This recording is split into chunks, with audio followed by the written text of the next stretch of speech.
李白靜夜思。李白靜夜思是家喻戶曉的五言絕句，創作於西元726年揚州旅社。靜夜思之中的四句，透過宜舉頭低頭的動作描寫，展現了深切的思鄉與孤寂情懷，語言淺顯卻意境深遠。床前明月光，代表明亮的月光灑在床前的地面上；疑是地上霜，代表迷蒙中以為是地上鋪了一層白霜。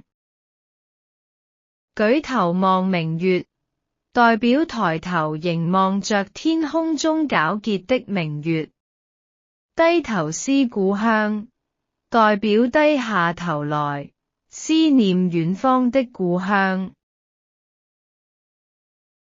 李白靜夜思。床前明月光，疑是地上霜。